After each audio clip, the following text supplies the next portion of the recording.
السلام عليكم ورحمة الله وبركاته.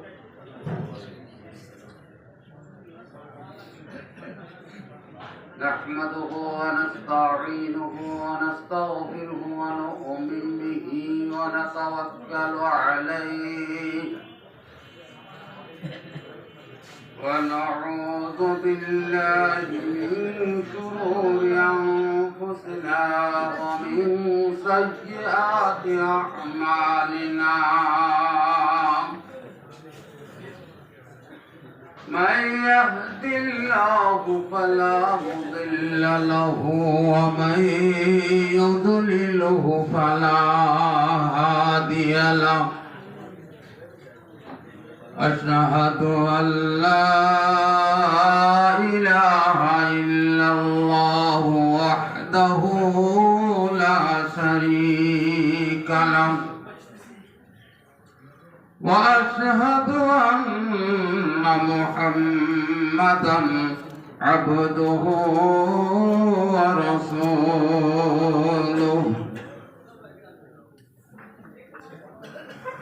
أعوذ بالله من الشيطان الرجيم.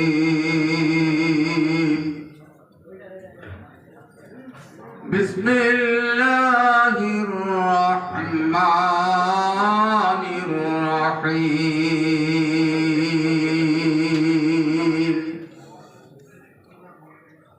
لقد خلقنا الإنسان في أحسن تقويم ثم رددناه أسفل سافلين.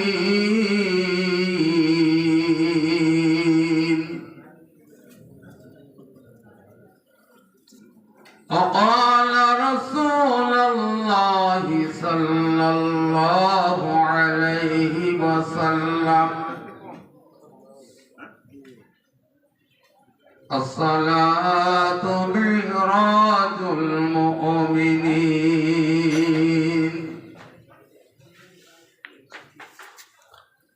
قال رسول الله صلى الله عليه وسلم: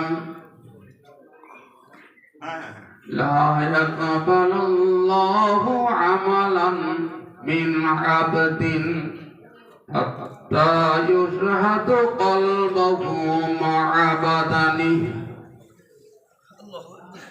وقال الله تعالى: إن الله وملائكته يصلون على النبي يا أيها الذين آمنوا صلوا عليه وسلموا تسليما. اللهم صل على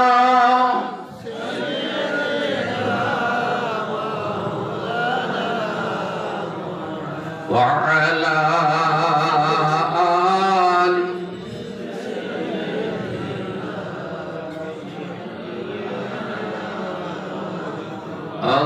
اللهم صل على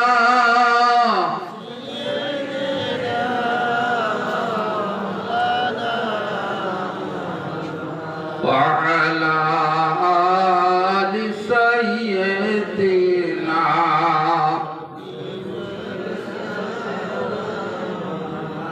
صدح جارا رحمت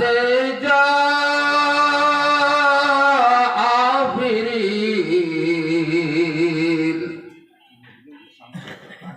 برائے بر آل پاک طاہرین. اللہم صلی علی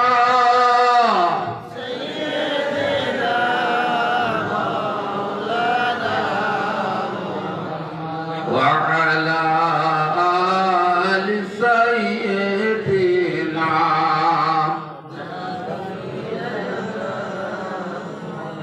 গোপ্তায়ে ও গোপ্তায়ে আল্লাহ বুয়াত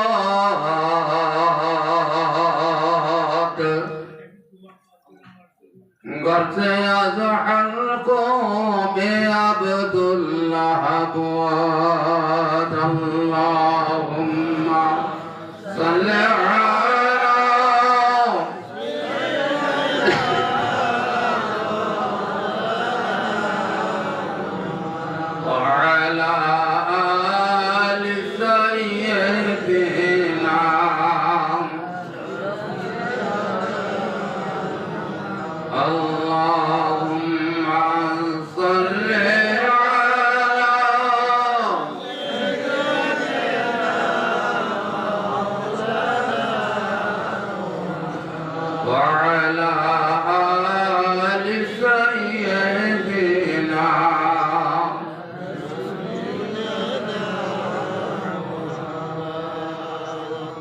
উপস্থিত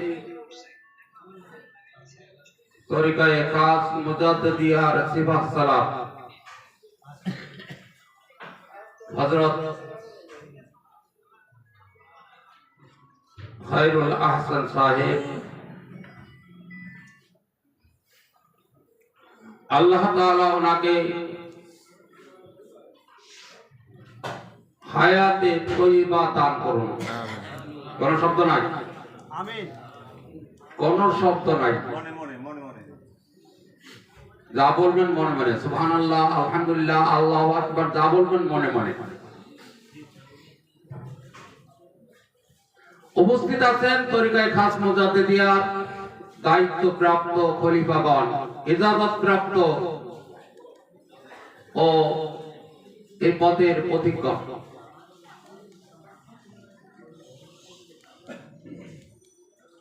আমরা আজকে বসেছি মুর্শিদের সোহবতে। বিশ্বাস করেন, আলোচনা, পর্যালোচনা, ইলম, কালাম, স্বল্প জ্ঞান, অতি জ্ঞান, যাই বলেন না কেন, এর থেকে বেশি মূল্য যেটা, সেটা হলো মুর্শিদের সোহবত। কোন জিনিস? মুর্শিদের সোহবত।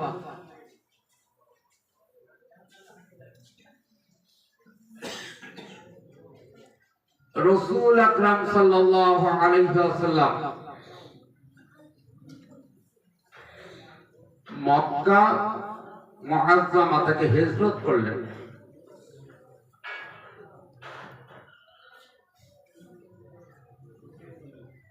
পিছনে কারণ কি?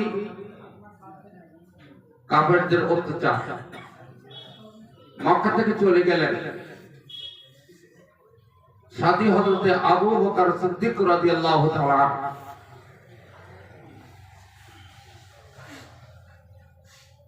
এরপরে উনি মদিনার উপকণ্ঠে পৌঁছে গেলেন। মদিনার ছোট ছোট ছেলে মেয়েরা রাস্তায় চলে আসলো। বয়স্ক লোক যারা, তারা রাস্তায় চলে আসলো। মহিলারা চলে আসলো। সবার দাবি সন্তুষ্ট চিত্তে, ইয়া রাসূলুল্লাহ, আপনি আমার বাড়িতে থাকেন, আমার বাড়িতে থাকেন, আমার বাড়িতে থাকেন। সবারই কাছে রাসূল প্রিয়। ছোট ছোট বাচ্চারা গাইলো, তালা আল বাদরু আলাইনা, আমাদের কাছে চাঁদ উদিত হয়েছে।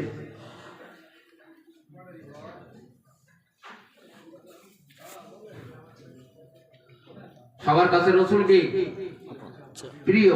আমাদের কাছে আমাদের মুর্শিদ প্রিয় না। মুর্শিদ যদি প্রিয় হতো তাহলে এই জায়গাগুলো খালি হতো না। মুর্শিদ তো এখনো বসে আছে চেয়ারে। কলস সোজা আর উল্টা দুটা দিক হয়।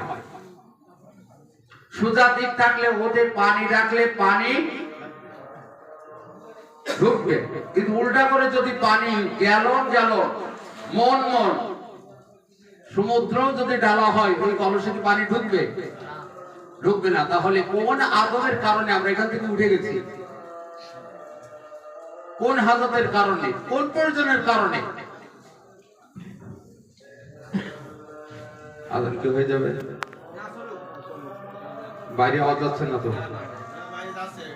যাচ্ছে না এখন ঠিক আছে। ভাইয়া আইয়ুহাল হাদিরুন, প্রত্যেক সাহাবীদের দাবি, ইয়া রাসূলুল্লাহ, ইয়া হাবিবাল্লাহ, আপনি আমার বাড়ির মেহমান হন, আমার বাড়ির মেহমান হন। আল্লাহ রাসূল বললেন, ও আমার আনসার,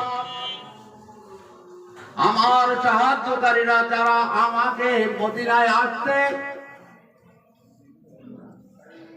যাদের অনুপ্রেরণা, যাদের ইচ্ছা, যাদের আগ্রহ, যার কারণে আমি মদিনায় এসেছি, তোমরা আমাকে পেয়ে কি সন্তুষ্ট কিনা? সাহাবায়ে কেরাম আজরে বললেন, ইয়া রাসূলুল্লাহ, আপনাকে পেয়ে আমরা সবাই সন্তুষ্ট। তাহলে তোমরা একটা কাজ করো, আমি যে উটের পরে এসেছি এই উটটাকে তোমরা কি করো, অবকাশ দাও। কেউ উটের লাগাম ধরে টানাটানি করো না, কেউ আমাকে নিয়ে টানাটানি করো না। আমাকে আমার বাড়িতে আসেন, আমার বাড়িতে আসেন, উটের পরে ছেড়ে দাও। বলেন, রাসূল ওহী পেয়েছেন, উটকে ওহী পেয়েছে, ওহী পেয়েছেন রাসূল করিম সাল্লাল্লাহু আলাইহি ওয়াসাল্লাম, উট তো আর পায়নি। আল্লাহ রাসূল বললেন যে কি করো, এই উটের পরে ছেড়ে দাও। উটকে ছেড়ে দেওয়া হলো, লাগাম কেউ ধরলো না। উট যেখানে কাবা, এই যেখানে মদিনা মুনাওয়ারা, যেখানে রাসূল করিম সাল্লাল্লাহু আলাইহি ওয়াসাল্লাম মদিনার মসজিদ করলেন, ওখানে যে বসে পড়ল।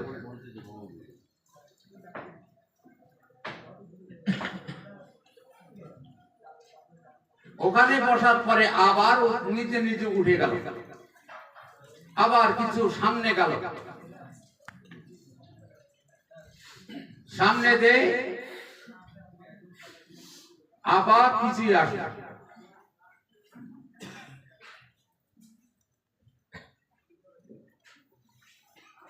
পিছন দিকে তাকায়ও চলে আসছে। এইখানে একটা দোতলা বাড়ি ছিল, ওনার নাম হলো আয়ুব, আবু আয়ুব, আবু আয়ুব খালিদ। আল্লাহ রাসূলকে বললেন, ইয়া রাসূলুল্লাহ, ইয়া হাবিবাল্লাহ, আমার বাড়ির সামনে যখন উট থেমে গেছে, আপনি আমার মেহমান, আমার বাড়ি দ্বিতল, একটা তালার মধ্যে আমি উপরে থাকবো আর আপনি নিচে থাকেন। নিচের জায়গাটা আমি আপনার জন্য ছেড়ে দিলাম। আল্লাহ রাসূল নিজের তালায় থেকে গেলেন, সঙ্গে আছে আবু বকর রাদিয়াল্লাহু তাআলা, আরো সাহাবা, হযরত আলী আছেন, হযরত আইয়ুব আনসারী রাদিয়াল্লাহু তাআলা, উনি রাত্রে মেহমানদারি করলেন, খাওয়ার ব্যবস্থা করলেন, সবাই খেয়ে গেল, সবাই খেয়েছেন। হযরত আবু আইয়ুব আনসারী উপর তলায় চলে গেলেন। উপর তলায় চলে যাওয়ার পরে এবার উনি বিশ্রাম নেবেন। উনি শুয়ে পড়েছেন, ছেলে মেয়ে আছে, স্ত্রী আছে। নিচের তলায় আল্লাহ রাসূল, ছটফটানি শুরু হয়ে গেছে, গায়ের জ্বালা উঠে গেছে। আমি আইয়ুব আনসারী, আমি দোতলার উপরে আর আমার রাসূল নিচে। কি হয়েছে? দাহ শুরু হয়েছে, আমার রাসূল নিচে আর আমি উপরে। হযরত আইয়ুব আনসারী উঠে গেলেন বিছানার থেকে, বিছানার থেকে উঠে আবার উনি সিঁড়ি বেয়ে আস্তে আস্তে আস্তে করে দেওয়ালের পাশে আসলেন। সারা রাত দাঁড়িয়ে থাকলেন। সারা রাত দাঁড়িয়ে যখন ফজরের সময় হলো, আল্লাহ রাসূল গাত্রদাহ করলেন, অর্থাৎ তিনি উঠে গেলেন। হযরত আইয়ুব আনসারী বলছেন, ইয়া রাসূলুল্লাহ, ইয়া হাবিবাল্লাহ, আমি অপরাধ করে ফেলেছি, আমি বেয়াদবি করেছি, আমার বুঝের ভুল হয়েছে, আমি উল্টো মেলে বুঝেছি, আপনাকে নিচে রেখেছি আর আমি উপরে উঠে গেছি।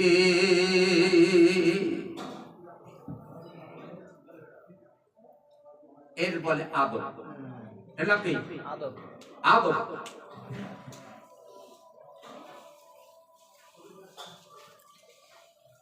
ইয়া রাসূলুল্লাহ, ইয়া হাবিবাল্লাহ, আমি যে আপনাকে রাখতে পারি না, আপনার জন্য আমি দ্বিতলা ছেড়ে দিলাম, উপরের তলা ছেড়ে দিলাম।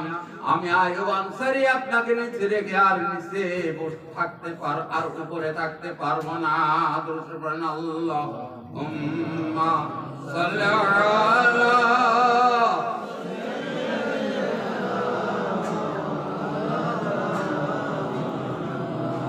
وعلى آل سيدنا।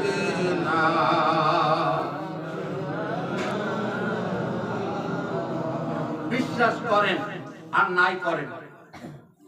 আমরা আলোচনা করার জন্য মাওলানা মানজুর, আমি এখানে কেউ আলোচনা করার জন্য আসে নাই। যত সুর স্বর ভাব ভঙ্গি রং ঢং যাই থাকুক, এটা আমাদের উদ্দেশ্য না, পয়সা উদ্দেশ্য না, উদ্দেশ্য হলো সওয়াব। উদ্দেশ্য কি? সহবত। আপনাদের সহবতে আমরা থাকবো, আমাদের সহবতে আপনারা থাকবেন, এটাই হল কোরআনের আয়াতের হুকুম।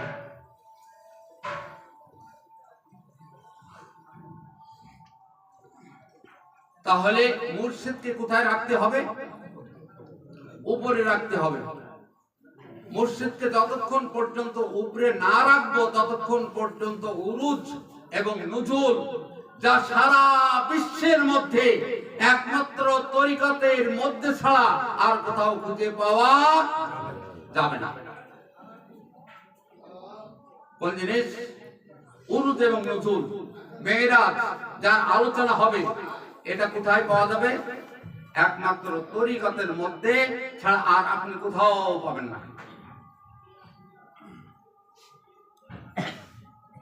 তো পেতে গেলে আদব লাগবে, বেয়াদবের মধ্যে এটা ঢুকবে না।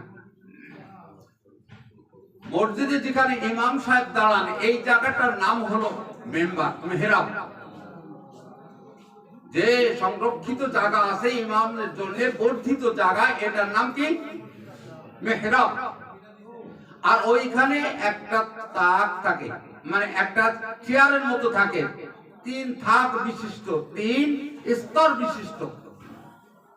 প্রসিদ্ধ হাদিস আছে, রাসূল সাল্লাল্লাহু আলাইহি ওয়াসাল্লাম প্রথমে উঠে আমিন বললেন, দ্বিতীয়তে আমিন বললেন, তৃতীয়তে আমিন বললেন।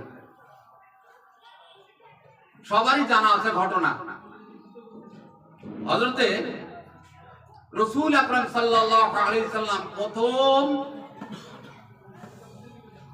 নয়, দ্বিতীয় স্তরে নয়, তৃতীয় স্তরে দাঁড়িয়ে দাঁড়িয়ে খুতবা দিতেন, ওয়াজ করতেন, আলোচনা করতেন।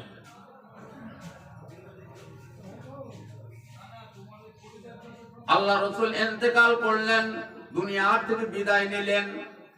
হযরত আবু বকর রাদিয়াল্লাহু তাআলা আনহু, মদিনার শাসক, আমিরুল মুমিনিন, খলিফাতুর রাসূল, উনি খুতবা দিতে দাঁড়িয়ে যাবেন। চিন্তা করলেন আল্লাহ রাসূল প্রথম স্তরে দাঁড়াতেন, প্রথম সর্বোচ্চ যেটা আছে এটাই দাঁড়াতেন।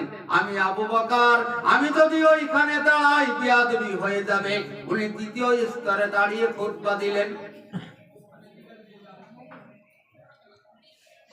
হযরত ওমর রাদিয়াল্লাহু তাআলা আনহু যখন হযরত আবু বকর রাদিয়াল্লাহু তাআলা আনহুর ইন্তেকালের পরে উনি যখন খুতবা দিতে যাবেন, চিন্তা করলেন ভাই আবু বকর রাদিয়াল্লাহু তাআলা আনহু দ্বিতীয় ধাপে দাঁড়িয়ে খুতবা দিতেন, আমি দ্বিতীয় তাকে দাঁড়াতে পারবো না, দ্বিতীয় স্তরে দাঁড়াবো না, আমি তৃতীয় স্তরে দাঁড়াবো। হযরতে ওমর রাদিয়াল্লাহু তাআলা আনহু তৃতীয় স্তরে দাঁড়ালেন। উনি শহীদ হয়ে গেলেন। হযরত ওসমান রাদিয়াল্লাহু তাআলা আনহু উনি আবার তৃতীয় স্তরে শেষ ধাপে হযরত আলী কারামাল্লাহু ওয়াজহু উনি আসলেন। হযরত ওসমান রাদিয়াল্লাহু তাআলা আনহুর শহীদের পরে, শাহাদাতের পরে যখন আসলেন উনি তৃতীয় স্তরে। হযরত আলী কারামাল্লাহু ওয়াজহু তৃতীয় স্তরে যান নাই, আবার উপরের স্তরে যান নাই। হযরত ওমর রাদিয়াল্লাহু তাআলা আনহু সম্মান করলেন কাকে? হযরত আবু বকর রাদিয়াল্লাহু তাআলা আনহুকে। হযরত আবু বকর রাদিয়াল্লাহু তাআলা আনহু সম্মান করলেন মুহাম্মদুর রাসূলুল্লাহ সাল্লাল্লাহু আলাইহি ওয়াসাল্লামকে। তাজিম, সম্মান, স্তর। হযরত ইমাম রাব্বানী মুজাদ্দিদ আল-ফিসানি রাহমাতুল্লাহ আলাইহি উনি বলছেন যিনি খাদেম হবেন ওনার স্তর জ্ঞান থাকা দরকার, ক্রম জ্ঞান থাকা দরকার, কে কোন পর্যায়ে। দর্শক প্রাণ, আল্লাহুম্মা সাল্লি আলা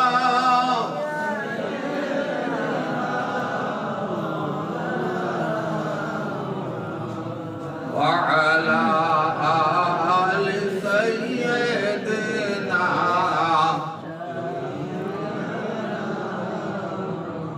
আমার তরিকার সালেক ভাইরা ভালো করে শুনেন, বুঝেন, জানারা এসেছেন।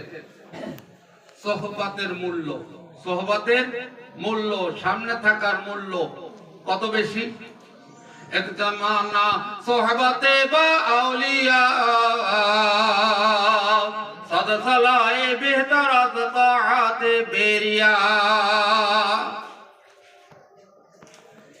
100 বছর, 1000 বছর আপনি কি করবেন? তাসবিহ, তাহলিল, রিয়াজাত, মুরাকাবা, তারপরে আরো যত রকম ফরজ, ওয়াজিব, সুন্নাত আছে এগুলো আপনি করবেন। ওর থেকে বেশি ফলদায়ক, ওর থেকে বেশি আপনার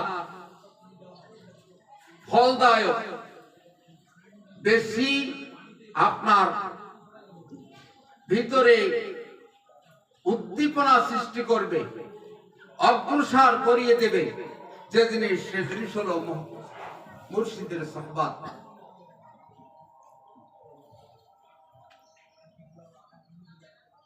মুর্শিদের সোহবত কি করবে? মুর্শিদের সোহবত আপনাকে ওর থেকে বেশি উপকার দেবে। কই আমরা সেই সোহবতের দিকে না যেয়ে আমরা তো দেখতেছি যে কি রান্না হচ্ছে, কতগুলো লোক আসছে, এদিকে ওদিকে আমরা চলতে ফিরতে পারি কিনা। সময় কি শেষ হলো? আমি আলোচনায় যেতে পারি না, প্রয়োজনীয় কথা তাই আমি বলতেছি। আসলে মনে কর আমি সত্যিকারই বলছি যে আমি আসছি সোহবতের জন্য। কিসের জন্য? আলোচনার জন্য না। সুর, স্বর, রং, ঢং এগুলো যারা তরিকার মধ্যে, তারা এগুলোর দিকে তাকায় না, এরা তাকায় হলো আদব আর মহব্বত, ভালোবাসা। সুর থাকুক নাই থাকুক, মুর্শিদের ওই সামান্য একটু কথা, ভুল কথাও ওটাও ঠিক। আপনি মুর্শিদ ভুল করছে কোরআন শরীফের আয়াত পড়তে অথবা কথা বলতে ওলট পালট হচ্ছে, ওখানে আপনি দোহরাতে পারবেন না, এটা আদবের খিলাফ। মুর্শিদের সামনে থাকবেন মরার মতো, মুর্শিদের দিকে তাকাবেন না। যিনি মুর্শিদের দিকে তাকান উনি হয় বোকা হবেন নইলে মূর্খ হবেন, দুটোর একটা। মুর্শিদের দিকে যিনি তাকায় থাকবেন তাহলে তার মধ্যে দুটো জিনিস পাওয়া যাবে, হয় তিনি মূর্খ আর নইলে তিনি বোকা। কারণ মুর্শিদ দেবে কোথায়? মুর্শিদ তো দেবে আপনার কলবে, আপনার মাকামে। আপনার মাকামে খেয়াল রাখতে হবে। মাকামের সম্পদ এটা, এই সম্পদ নিয়েই আপনি উরুজ আর নুজুল বুঝবেন। তাছাড়া পৃথিবীর কোন বিজ্ঞান, কোন যাকে বলে স্থূল এর জ্ঞান লাভকারী এই উরুজ আর নুজুল তার পক্ষে বোঝা সম্ভব নয়।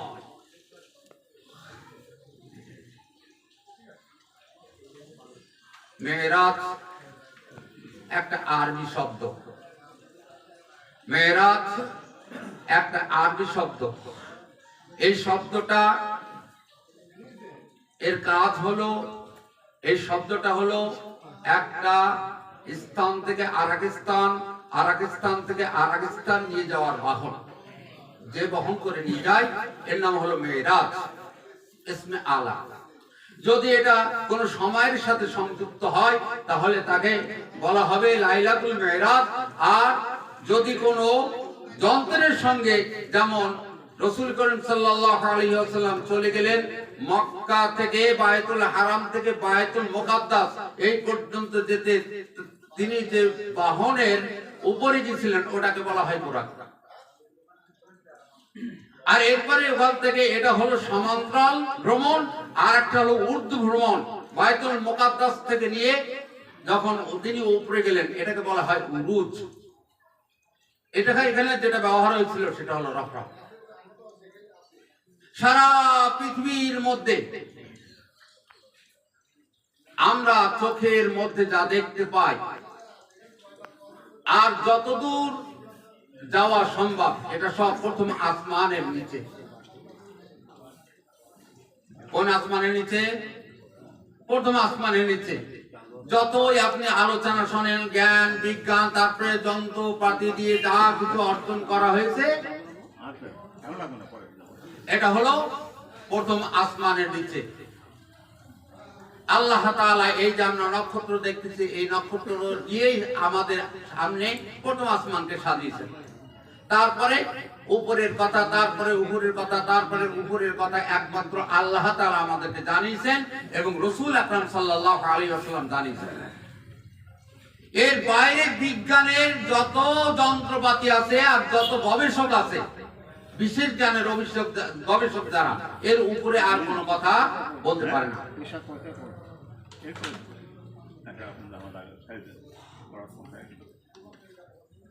আমার ভাইরা,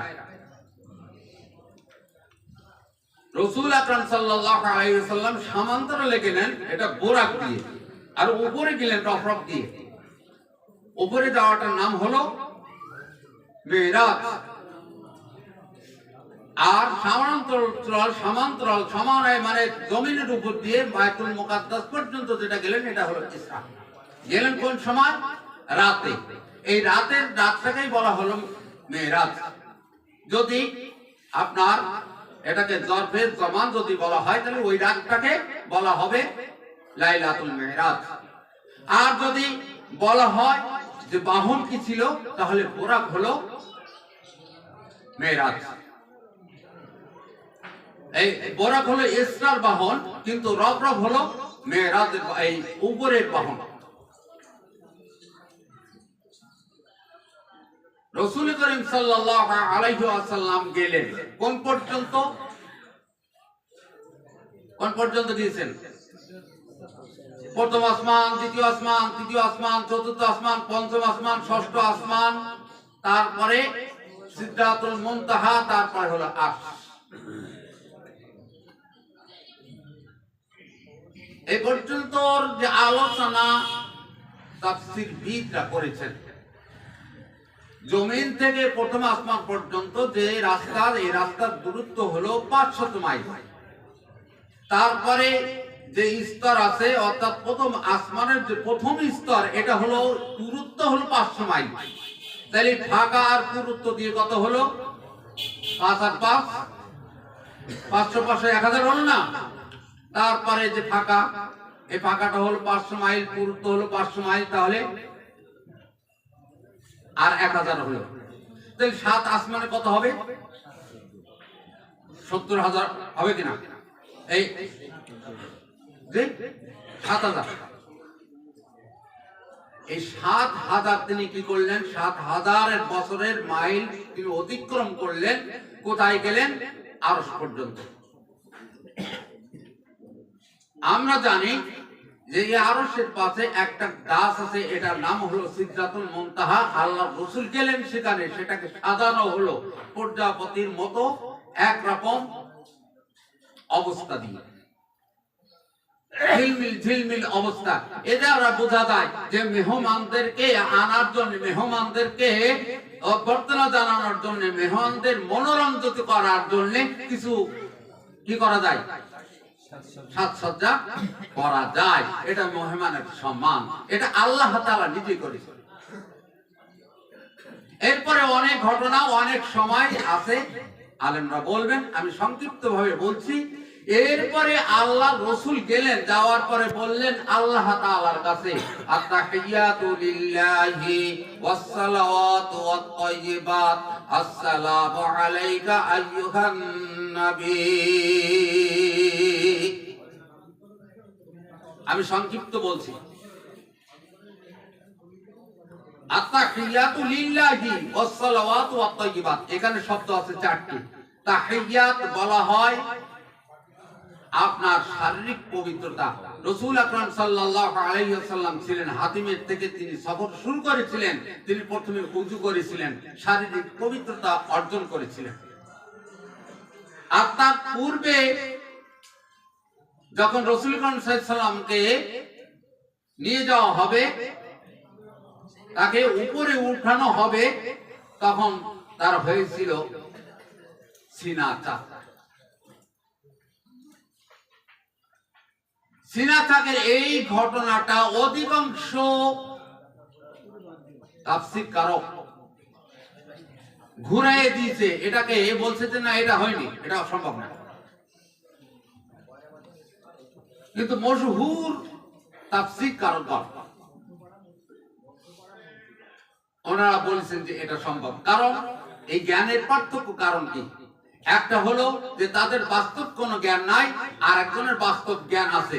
যাদের বাস্তব জ্ঞান আছে ওনারা উরুসকে স্বীকার করেছেন, আর যাদের বাস্তব জ্ঞান নাই এই উরুসকে না, শককে সদর সিনাকে ফেড়ে কলবকে পরিষ্কার করা, এটা স্বীকার করেছেন। আর যাদের বাস্তব জ্ঞান নাই ওনারা অস্বীকার করেছেন। এই দুই ধরনের তাফসীর বর্তমান বাজারে পাওয়া যায়। ফায়া আইয়ুহাল হাজিরুর রাহমানি ওয়া রাহিমাকুমুল্লাহ, আমি বলছিলাম রাসূল করিম সাল্লাল্লাহু আলাইহি সাল্লামের উরুজ হয়েছিল, তিনি আল্লাহ তাআলার সঙ্গে কথা বললেন। হযরত ইমাম রব্বানী মুজাদ্দিদ আল-ফিসানি রাহমাতুল্লাহ আলাইহি বললেন, যদি কেউ আল্লাহর কাছে কথা বলতে চায়, যদি কেউ আল্লাহর সাক্ষাৎ করতে চায়, যদি কেউ আল্লাহর সমীপে তার আমল উঠাতে চায়, তাহলে তার মধ্যে উরুস থাকতে হবে, তার মধ্যে উড্ডয়ন করার জন্য যোগ্যতা থাকতে হবে। এই যোগ্যতা দুই ধরনের যোগ্যতা, একটা হলো তার শারীরিক পবিত্রতা অর্জন করতে হবে, আর একটা হলো তার আত্মিক পবিত্রতা অর্জন করতে হবে। একটা পাখির যেমন দুটো ডানা থাকে, এক ডানা দিয়ে সে ওঠে, আর এক ডানা দিয়েও সে উড়ে। দুই ডানা যদি থাকে তার, সে উঠতে সক্ষম হয়।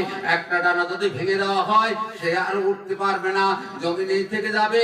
যদি কেউ আল্লাহ তাআলার কাছে যদি কেউ কথা বলতে চায়, তাহলে তার মধ্যে দুটো ডানা থাকতে হবে, একটা হলো ইলমে শরিয়ত, আর একটা হলো ইলমে তরিকাত। দর্শক আল্লাহুম্মা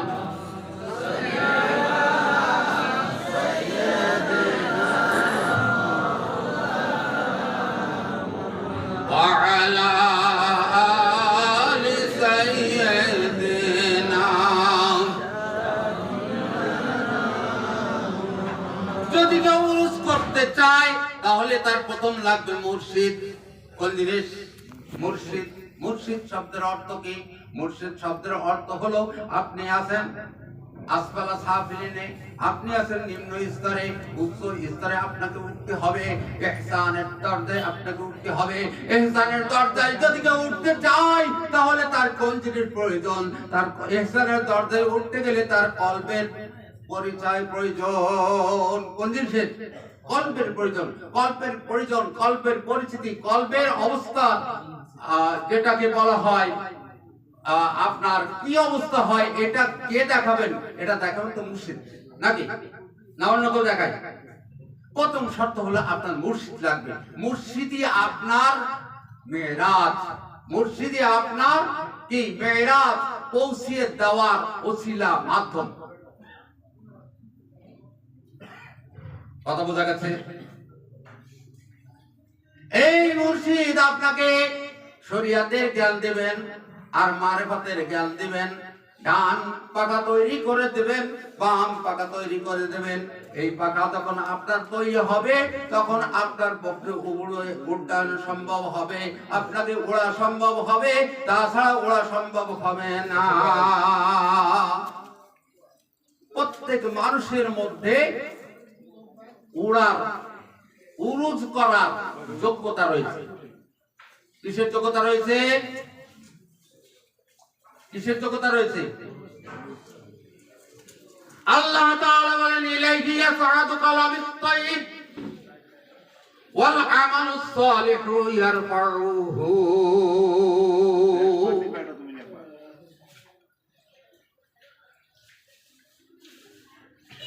কেউ আল্লাহ তাআলার সঙ্গে কথাও বলতে পারবে না, যা বলবে তার মধ্যে শব্দের মধ্যে সীমাবদ্ধ। ইলাইহি ইয়াসআদু কালামুত তাইয়্যিব, পবিত্র কথা ছাড়া আল্লাহ পর্যন্ত পৌঁছায় না। কথাকে পবিত্র করতে হবে, কথাকে শিরক মুক্ত করতে হবে, কথাকে বিদআত মুক্ত করতে হবে, কথাকে কুফর মুক্ত করতে হবে। এখানে কথা বলতে আপনার হাল অবস্থাটা আল্লাহ তাআলার সামনে উপস্থিত করতে হবে।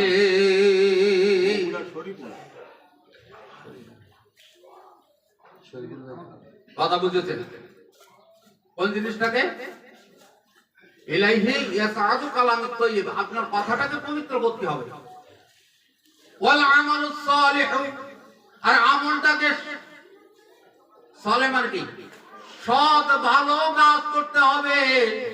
এই ভালো কাজের মধ্যে একটা হলো মুর্শিদের সোহবত, একটা হলো মুর্শিদের মহব্বত, একটা হলো মুর্শিদের আদব। এই মুর্শিদ ব্যতীত এই জ্ঞান লাভ করা যায় না। কোন জ্ঞান হলো? উরুদের জ্ঞান লাভ করা যায় না, নুজুলের জ্ঞান লাভ করা যায় না। হাজার এলেম যদি অর্জন করা হয়, হাজার কিতাব যদি অর্জন করা হয়, তবু তার উরুদের বাস্তব জ্ঞান অর্জন হবে না, নুজুলের বাস্তব জ্ঞান অর্জন হবে না। আল্লাহুম্মা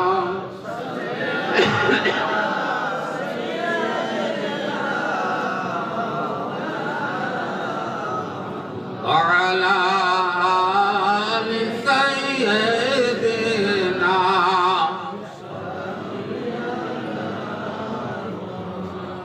কুরআন শরীফের মধ্যে আল্লাহ তাআলা একটা সূরা নাযিল করেছেন, সূরাটার নাম হলো মাআরিজ। কি জিনিস? মাআরিজ। সমস্ত ফেরেশতাদের যা উরুজ হয়, সমস্ত রূহের যে উরুজ হয়, সেই উরুজ পর্যন্ত, সেই উরুজ হলো আল্লাহ পর্যন্ত পৌঁছে। কোন পর্যন্ত? তা'রুজুল মালাইকাতু ওয়ার রূহ ইলাইহি। তা'রুজুল মালাইকাতু, ফেরেশতাদের উরুজ হয়, ওয়ার রূহ, রূহেরও উরুজ হয়। এই রূহ সম্পর্কে হযরত সানাউল্লাহ বানীপতি রাহমাতুল্লাহ আলাইহি, কি নাম বললাম? হযরত সানাউল্লাহ বানীপতি রাহমাতুল্লাহ আলাইহি বলেছেন, রূহ হলো মানুষের আত্মা, রূহ হলো কলব, সির, কফি, আফান। তারপরে এইগুলো কলব, রূহ, সির, কফি, আফান কোন পর্যন্ত পৌঁছায়? প্রত্যেকের মূল আছে। এই মূল সম্পর্কে আলোচনা করারও লোক এখানে আছে। আবার এই মূল সম্পর্কে, মূল সম্বন্ধিত যে জ্ঞান, সে জ্ঞান এবং যে অবস্থা, এই অবস্থায় পৌঁছে দেওয়ার মতো লোক এখানে আছে। সবাই বলি মনে মনে আলহামদুলিল্লাহ, মনে মনে বলতে বলেছি।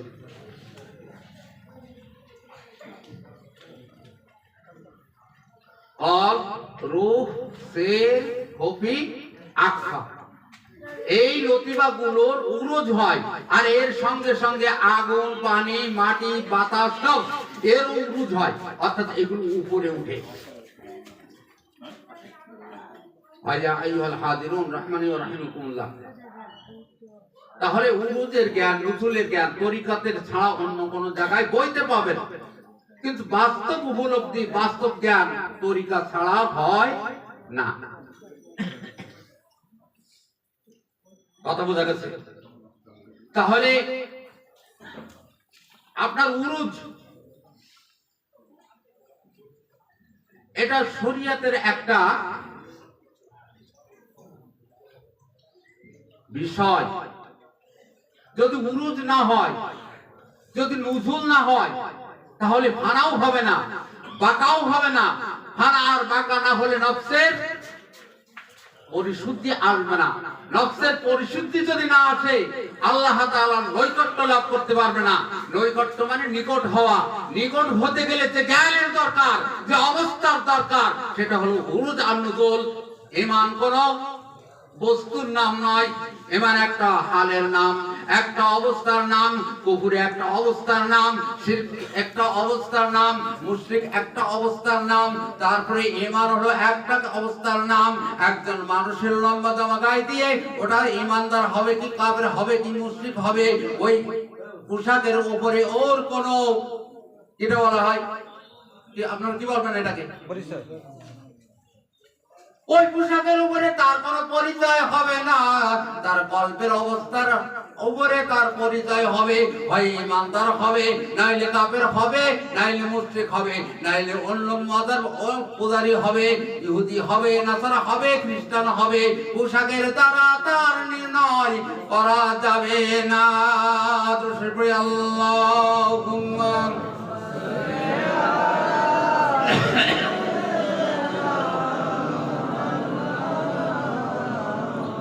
وعلى آل سيدنا।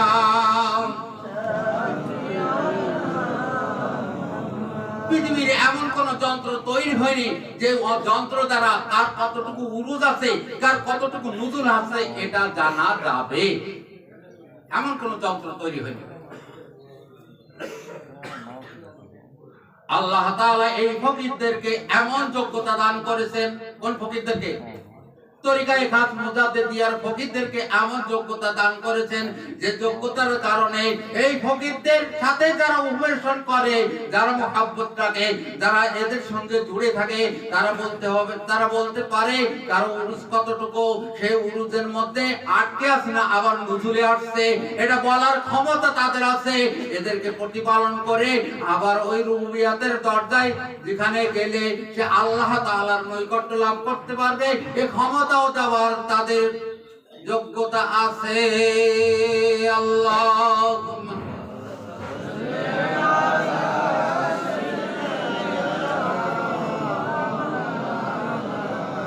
ওয়া আলা